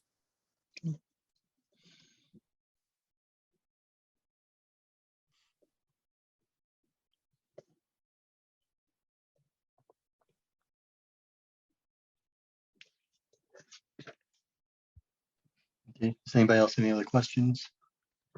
No, All set. I heard it all at capital planning. And let's see, what was the dollar amount again? 4,700. Okay.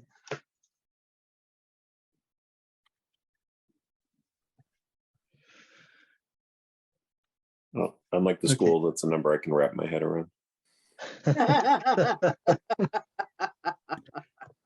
Maybe I Sorry, should have gone I'm first with the easier request. I'm still in sticker shock. That's Me too. Hey, would just- we asked for it early, Stan. We got it early. yeah, we did. We got it by email even before we had sent out the letter. Yeah, So that, What you you know, asked for. Yeah. exactly. All right, so do we have a motion on this? I move that we approve this request for transfer from the reserve fund in the amount of $4,700 for the software support updates. Second. Okay. Any further discussion we want to have? All right, I guess we'll go to a roll call. We still going by the, what was it, our Oh, I think most the senior chair goes member down first. to the most, oh, the chair goes first. I think. Oh, All right. just make it more Scott, complicated. aye. Yeah. Stan, I. Mary, I. Dan and I. Julie, I. All right, Thank you. Great, thank you very much. Thank you. Thank you. thank you. Thanks, Chief. All right, I guess the next subject is legal fees. Yeah, I wish this wasn't so. I know that generally, no offense, Mary, no one likes to pay lawyers. It's usually what I get to hear from my boards that I've worked with in the past. It's okay, we Um, just sue them then for the money, you know. There you go. So unfortunately, we have exhausted our legal budget for this year.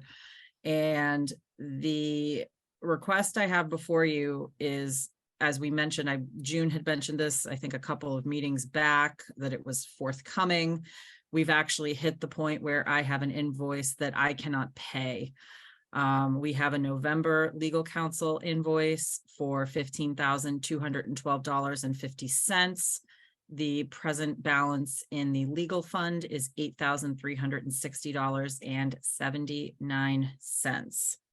Now, you'll probably notice that is one, we actually have two legal counsels. We have basically a personnel legal counsel, which is Valerio, Dominello, and Hillman. And then we also use KP Law as our kind of general legal counsel. So we get a bill from them each month. We have not received yet the November KP Law bill. So this doesn't even take that into account. I basically did an averaging of what we've been paying over July, August, September, and October, because of those are the only months that I have a full accounting for. And we are running just under $10,000 a month on average for those first 4 months of this year, about $9,800. This one's a little tricky to discuss, obviously, because they are legal matters. I did make an attempt to generally summarize some of the issues, and many of them, or actually, I think all of them predate me, but I will, give you a brief overview. We've had arbitration, negotiations, a number of personnel matters. We've also had some litigation. There's deductibles for that. And, a recent housing matter. And there's just, basically ongoing matters and whatever else comes up throughout the year. And unfortunately, based on the burn rate that we're looking at, the request that I would have, which hopefully would get us to the end of the year, as we are past a couple of those major expenses. We've seen almost all the bills for arbitration, and we have seen the bills for the main negotiation with unions that was long standing. We will have another union negotiation coming up with the fire department starting in the spring. I don't know that one will go on as long, but again, I don't want to, count my chickens before they hatch. So we will have to set aside some funding for that. And so therefore, yep. Is the police union negotiation finished? Yes, it is. The When contract did that has been finish? signed. When did that finish? We executed the contract. I believe the board took a vote at the end of November.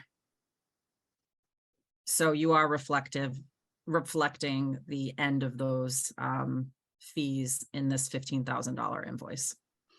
Was that a significant part of those fees, or there? The you have a general- arbitration that occurred in November was probably the larger part, but I would say the union negotiations was probably the second largest.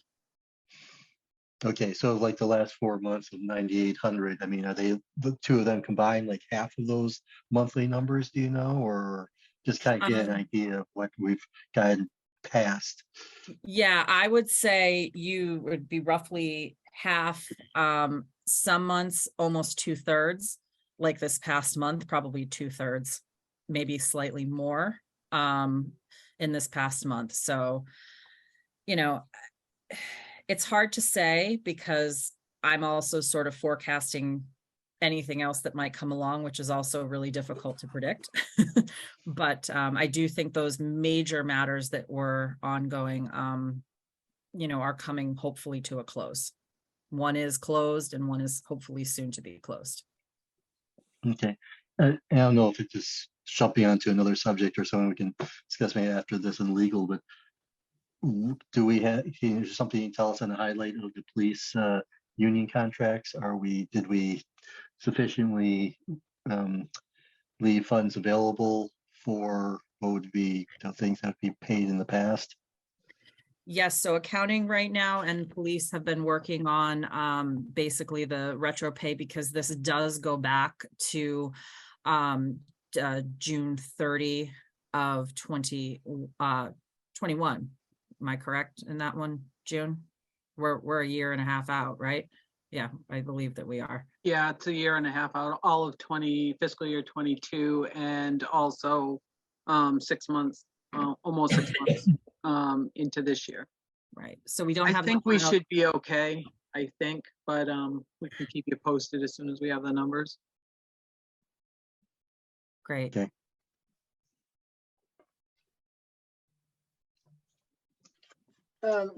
Kristen, I just want to make sure I'm reading this. I'm looking at this paragraph 4 in the request for transfer.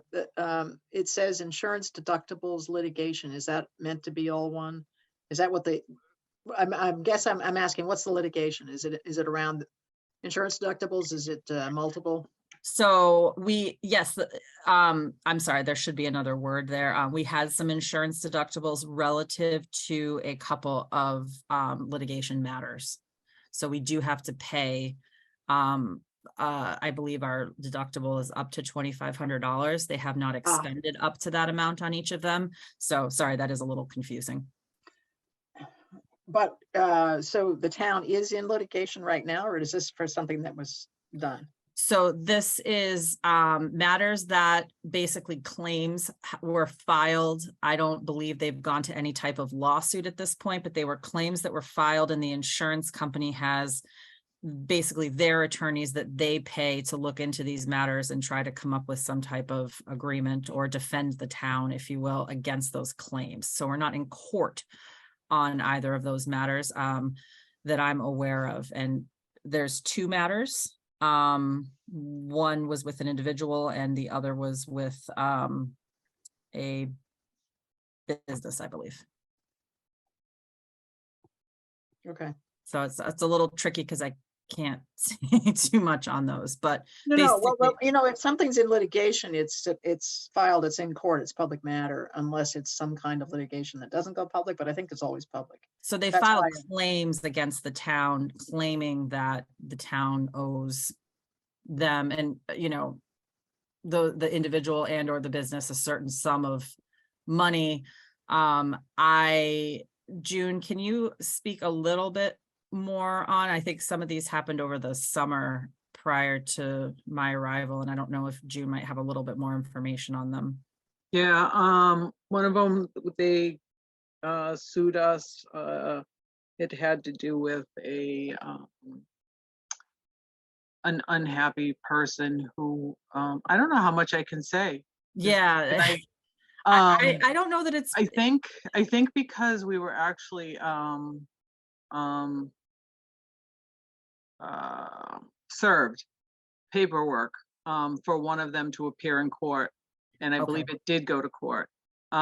It was an issue that we had a disgruntled prisoner who felt that he shouldn't have had to pay for any medical attention. So that was one of them, and the other one was another.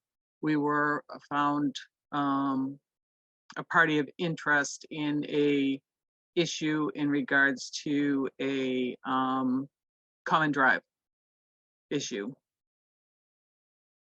Sorry, a what issue? Common driveway. Oh, common driveway. Okay. Yeah, Thank an abandoned road. Well, Berlin had Okay. it as an abandoned road, but so that's gone to litigation too. Okay. All right. Thank you. So it's yeah, I get it. I'm in I wish I could say that we could get out of it, but we tried. It doesn't work that way, I guess. no. Let me just say I'm relieved, because I was like, I didn't think we were in any litigation, but I could probably go look this up. I just have to figure out which court it's in, but I'm not that curious. I just was, I guess, a little surprised to see litigation among the list of things, because I knew we had the negotiations, arbitration going on, but Yeah, I have to say, this is the first time that we haven't used our own town council that I can remember. Is normally town council always represented us, but they had recommended for us to reach out to the actual insurance company in case we had a claim that would have to go against them, so. I think this is a subrogation sort of thing, isn't it? Where the insurance company's stepping in for the town to take care of it. Yeah. Yep. Yeah. Okay. And I can tell you that the two bills on that so far haven't totaled what that, deductible is, and there would be subrogation as part of it, as well, hopefully. Okay. One bill was $1,106, the other bill was $1,271. So there hasn't been extensive expenditures to date on these matters, and we haven't even hit that deductible yet. Well, the insurer should be picking up the majority of costs on it, right? Right, but they actually bill us what their actuals are up until the deductible, and then they pick up Got it. beyond that. So it's been such a minimal amount of work, I guess, is what I'm Right. getting at, that we haven't even hit that deductible point yet, where Understood. they Yeah. stop billing us. Thank you. Thank you. I'm ready to make a motion, but I'll let Scott. And I'll turn it back to Scott. Okay. Now I'm done asking Yes. questions. Do we have a motion? We do. I move that we vote to approve this request for transfer from the reserve fund in the amount of $50,000 for existing legal bills and anticipated bills beyond what was budgeted this fiscal year. Do I have it right, Kristen? That's it, right? Yeah, okay. Do we have a second? Second. Second. Pete is All right. in. Any other discussion? All right, we'll go to a vote. Scott, aye. Stan, I. Mary, I. Dan and I. Julie, I. Thank you very much. And I just wanted to add to, I certainly don't take large legal bills lightly. I try to use them as sparingly as possible. For example, Mary Porter was kind enough to help me with the first draft of an agreement that we're working on with the Hearst House, use the resources that we have to try to put things together, not just go to council first. And I have a lot of HR background, so I try to use that and my experience first, so we can keep those bills to a minimum as much as possible. Yeah, So, that's good background, Kristen, to have. Yeah. Comes in handy sometimes in ways you wish it didn't, but it does come in handy. Yeah, it's all right. so I have a question. Do you need the minutes approved tonight to process these transfers?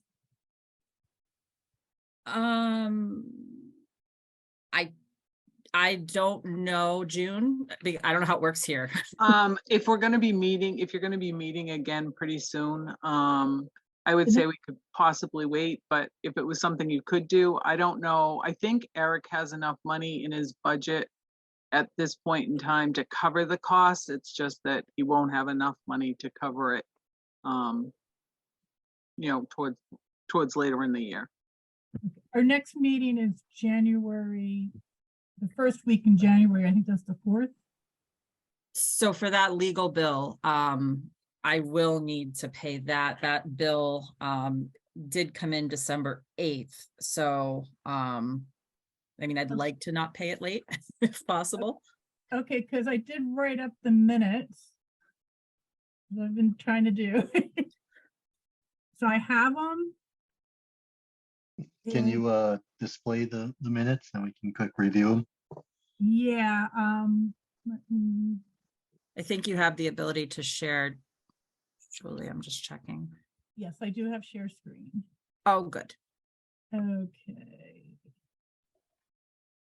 You want to take minutes for some of our other things? You're a very good, efficient minute taker here. She really is. She's really good at this. I'm impressed. Okay, so this is our minutes. Pending date. Budget reviews. Third transfer. Yeah. Of course, what's highlighted is we haven't done I love it. Janet moved. it. One of the ways that I'm efficient is I copy the last minutes that I wrote. It's a smart way to do it. I did minutes for years. You don't like my move? Don't I always move to adjourn? You Yeah. do. That's why it's so awesome. I like that. But not I, at, yeah, not at 8:58, it's 9:33. Well, Oh, this hasn't happened yet. I highlight when I haven't All done right. it. Yeah, I don't see any issues. Does anybody see anything? that I needs to be don't see corrected? any either. No, it looks good. looks good. Thank you, Oh. Julie. So can we Okay, take a vote? Do we have a motion to approve the, do So we need a mo- motion for that? so moved. Yes, we do. So moved. Second, All right, roll call, Scott, aye. And I, Mary, I. Janet, I. Julie, I. Wait a minute, Thank Maverick, I'll you. punch you out in a second. Thank you. Thank you. Thank And you. Don't run yet, I was gonna please. say, we have the meeting on January 4th. Who do we have lined up to show up? I don't think, have we, that's what I was gonna ask. Do we have a schedule yet for January? Well, that, our calendar for FinCom, January 4. Oh, wait a minute. No, it doesn't. So if we want to set a schedule, or if you want to just set who you want to see on the 4th or the first two, I could try to fill out the rest of it. Or if you guys like to pick, I don't know what your style is. I don't want to overstep. But I think we just want to initially just pick who we can get in on the 4th. Okay. And I know in the past, well, the previous years we had been doing police and fire as the first ones. We gave police, they'll push them back a little bit with the police chief change last year. Of course, we had the schools coming in this time. So I think maybe get the police as one, and I don't know who we had last year, but anybody that we expect that would be ready. I mean, anybody should be ready, right? Because their budgets should be submitted. Yes. I imagine the police department budget is a bit complicated. Do you want to, or long, maybe not. I didn't know, how many do you usually pick? Do you pick a second one to go, typically 2 per meeting, or? We Yeah, typically two or had three. at least 2, yeah, sometimes 3. Okay. Let's see. I mean, 2 of the, I think, bigger ones that would coming up other than school. I mean, we do have to have Assabet coming at some point, but I don't know if that's too early for them. Would you like to Otherwise- maybe have highway?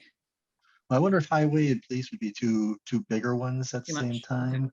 Yeah, so maybe we do police and it was usually someplace that's simpler. We could do town clerk, Okay. Eloise. Just that could be too overwhelmed with anything, right? No election stuff. She's Hopefully, not, but I know we need to relook at her budget because I don't think she's got enough money in her budget right now, the way that she listed it for the elections that will be coming up next year. Okay, so does that sound like it'd be good to have her come in then? Or would that be again too early for her? I don't Okay. know. Unfortunately, I haven't been in the office, so I haven't been able to talk to her about it. Okay, well, why don't we put up, I mean, try for the town clerk, and then if for some reason we know that's not available, who would we want as a backup plans? Maybe the assessor? sure. Okay. And then do you folks usually like map it out for the whole month, or would you want me to kind of put something together for the rest of the month and have you look at it in January? What's your kind of preference on that? You know, Kristen, we had a grid last year with dates and departments coming in, so we kind of had it laid out, and I'm sure I I was- can probably find that somewhere.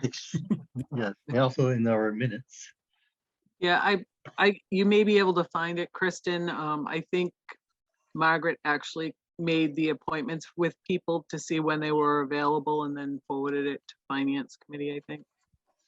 Okay, It was Alright. done as a batch, right, June? Yeah, because it was a list. I want to say it was like 4 or 5 weeks worth. budget Yeah. meeting schedule. Oh, is this it? Budget meeting schedule. Yeah, that sounds. There right. it is. That sounds Okay, right. Yeah. I can, let's see, let me, share my screen with you. Share screen. There. Okay. So, yep, okay, so we're pretty much almost almost right there with fire and EMS tonight and the school's preliminary budget rather. So this would obviously be the 4th. I think Chief Shartner is still on. Chief, are you available on the 4th? Yes, I'll be here. Great. So you could do you, animal control and communications that night? Yep, yeah, the animal control and communications will be pretty quick. Okay. And then, let's see. So we had library back then. We want to just follow the schedule and see if, or maybe you could just submit this out there. And is there anybody that we would not need to meet with? I I have a think- preference of always letting every committee have the opportunity to meet so that nobody is excluded. Right. I think you probably would want to speak with all of these. The boards and committees, it says if needed, do you typically extend the invite or do you pick out certain ones, or how does that usually work?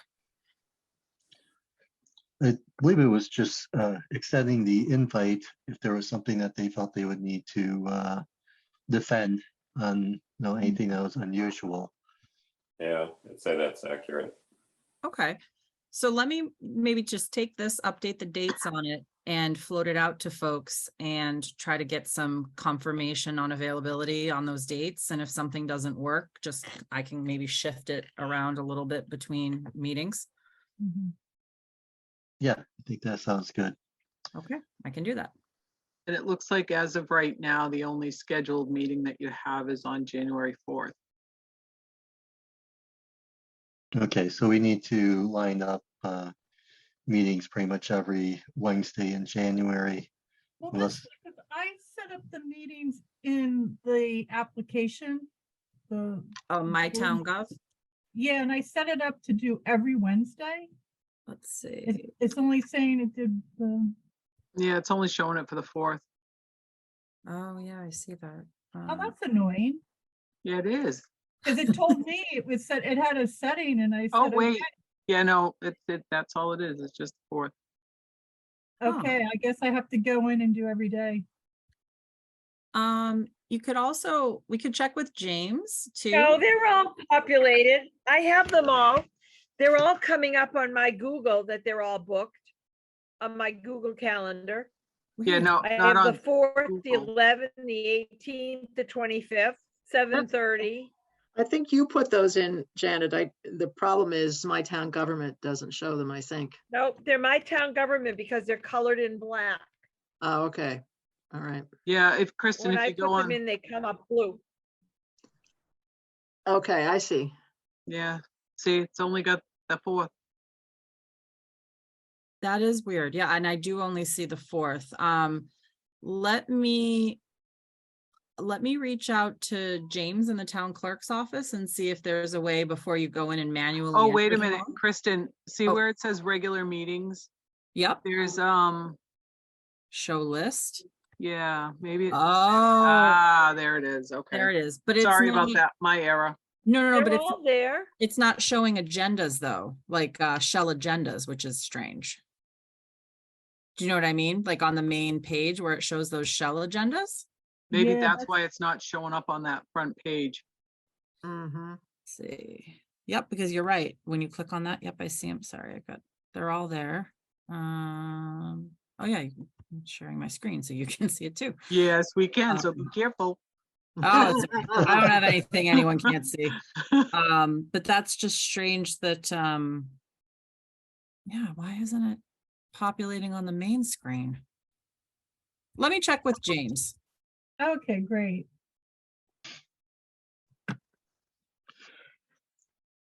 All right, do we have anything else to cover? I do not. No, and while James is looking at it, our terms expiration dates are out of date. Oh, okay.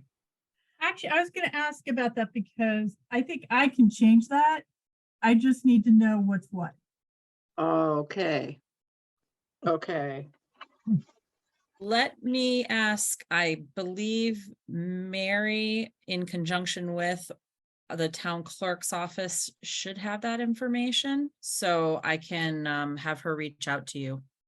Okay, because I just didn't know what the official dates were for everyone. Okay. Well, I expire June 30, 2024, Julie. I don't know Mhm. about the others. Yeah, this is Scott. I expired 25 because I was just re-upped. It's a very terrible way of saying that's the It end. of kinda the is, term. My term expires Thank you. June 30 of 2024, and I think Scott said the same thing. It's late. Come It on. is. Yes. Pretty It's sure I'm after 9. Y'all are doing really well. I'm proud of you. Yeah, just wait till we get cranky, June. That's okay. I was surprised. Stan is still awake, so all is good. I am still awake. I'm a little insulted you're surprised, but that's okay. I can't see you, so I can't honestly Yeah. know that, other than I heard your Better. voice. Yeah, it's true. All part of my I devious texted plan. him and too. asked him if he had the big one when the school budget. Yeah, I still didn't know what you I meant was by with that. you, June. I texted him and said, did you have the big one? He said, no, it's just sticker shock. Oh, big. Yeah. Did you mean like a heart attack? Is that what you're saying? Yeah, you know how, Yeah. Got you it. know, Yeah, That it's the big one, Elizabeth. Yeah. yeah, dangerous. exactly. It was a school nurse comment, Stan. Yeah, I get it now. I thought it was a COVID reference that I wasn't familiar with. I'm not really hip to what the kids are saying these days, you know. Okay, it sounds like we're all set. Ready to We can adjourn? Turn it over to Janet. Motion to adjourn. Thank you, Janet. 9:44.